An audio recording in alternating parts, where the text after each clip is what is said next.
Now, here's some interesting news. Hopefully, this is good news. London has recorded the lowest number of murders in more than a decade. This is the Metropolitan Police saying this. So these are the lowest number of homicides. And the Met say there were 97 killings in the capital last year. Now, that's down 11% compared to 2024 figure of 109. The latest numbers are the lowest recorded since 2014, when there were 95 homicides. Well, let's speak now to the Commissioner of the Metropolitan Police. Very pleased to say that Sir Mark Rowley joins us on the programme this morning. Good to see you this morning, Sir Mark. And this is good news, isn't it? London recording the lowest number of homicides in more than a decade. Obviously, fewer people being killed on London streets is a good thing. How then do you explain why so many people, particularly women, feel more unsafe on London streets now than ever? This is fantastic news, isn't it? And of course, every case is a tragedy, and we do an amazing job supporting the families in those moments, and we solve 95% of those cases. I think we should just dwell on the fact that London is comparatively safe globally as well. There are cities like Paris or Milan or Toronto, their homicide rates are half as big again. Cities like New York or Brussels or Berlin are 3 times our rate. That's because of the fantastic work we've done targeting the most dangerous criminals, such as the gangs that use weapons. We've seized more firearms and more knives. It's also down to the work that we do to target the men who pose the most danger to women and children. And that's increasing everyone's safety on the streets of London. And I hear the tone in your question and the issues behind it. But also I'd point out the vast majority of Londoners, a YouGov survey puts over 80% of Londoners feel safe in London. And I think people are noticing. Before Christmas, we saw increased footfall on the streets of the West End. That's because of the work we're doing to make people feel safer. So I know there's a lot of questions out there about safety of London, but I think the facts are really clear. What's not clear, Sir Mark, is how are the people who are dying being killed? There's a range of types of homicide. Some of this is to do with gang disputes. Some of it is sort of fallouts amongst thieves. There's issues to do with mental health in there, and there's also about 15, I think, intimate partner violence cases between intimate partners, and that's why we're targeting the most dangerous men who are repeat offenders in terms of domestic violence or stalking, and throwing everything we can at them to protect women and children from them.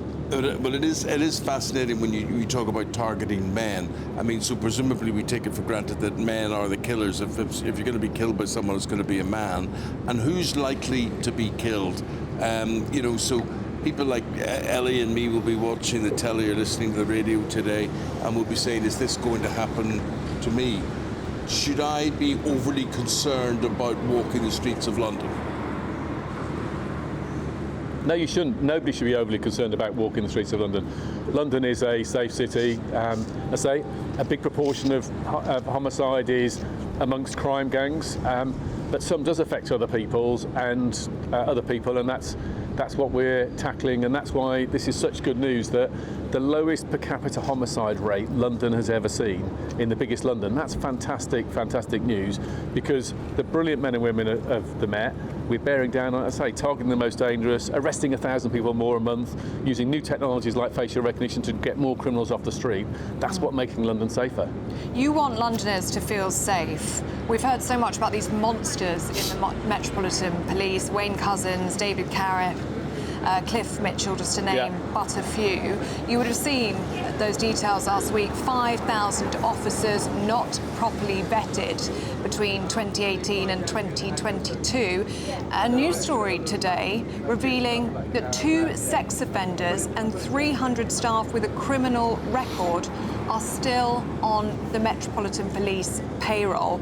Why, when you have pledged to crack down on bad apples, do we have 2 sex offenders and 300 criminals is still in their jobs in the Metropolitan Police?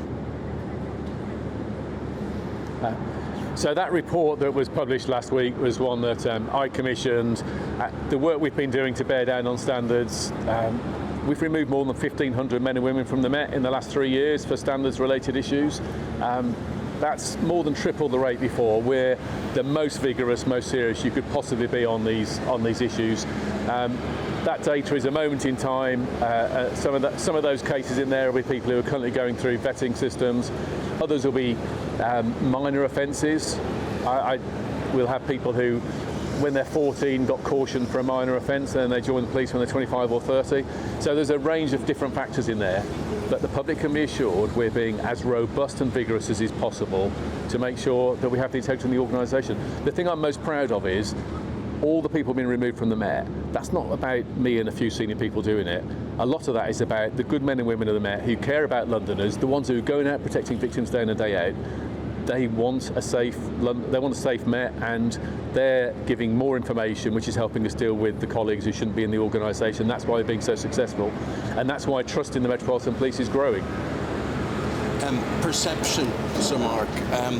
I know you do a lot on all fronts, and you work very, very hard. But what about phone theft? It seems to be prolific. If it's not, people have the impression that it is, and often people will feel very violated if their phone is snatched or if they're mugged and someone's trying to get their phone. What would you say about phone theft and what people can do to protect themselves, and should they be protecting themselves in London? So phone theft is a really important issue for us in London, isn't it? What it means to people, as you say, Eamon, is enormous. We had a case recently where we managed to recover a phone shortly after it was stolen. It belonged to a doctor, and he was really worried about his ability to be on call and serve his patients without his phone. And that's just a very powerful example. We've turned the corner in the last year. So since April last year, this financial year, phone theft is now down by 15%. We're doing that through two things. We're arresting the people off the street, the people doing the thieving, but also there's international organised crime exporting phones across the world, particularly to China. And we're intercepting those gangs and putting them in prison for organised crime offences. We're also asking the phone companies to do more to improve the security so that your stolen phone can't be recycled and used again as new, because that's really important. I think Londoners, we all need to be sort of sensible in terms of our own physical precautions, but I'm not asking people to go out on the streets of London feeling safe. And as I think I mentioned earlier, the fact that we had more footfall in the West End leading up to Christmas shows people are feeling safer in London, and that's fantastic news. OK, so Mark, just before we let you go, the Metropolitan Police have been accused of two-tier policing, especially when it comes to the policing of protests. We've seen anti-Iranian protests, pro-Iranian protests over the weekend as well in London. How will you be policing the Iranian protests? So we police protest without fear or favour under the law as Parliament's created it. We can't make up laws, we have to do it under those laws. I think what I've seen over the last few years is the most challenging period of protest ever.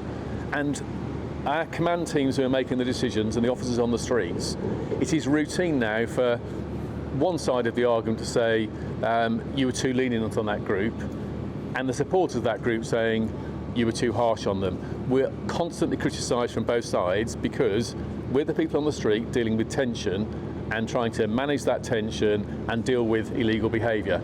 So, for example, there was a protest over the weekend outside a restaurant, and we've made an arrest there, and we're looking to the CPS as whether we can prosecute somebody for incitement for racial hatred from that offence. So we'll keep doing those sort of things. We'll keep intervening when people break the law, and trying to find that balance between freedom of speech, which I know is really important to people, and your ability to express your opinion, but also balancing that with not doing it in a way which intimidates or affects the rights of others. Well, good luck with all you have to do. Good luck in your work there to you and all your officers. Thank you for taking the time to talk to us this morning, Sir Mark. Thank you, Mark very Rowley. much indeed. Thank you, Aidan. Thank you. Thank you both. Take care. Bye.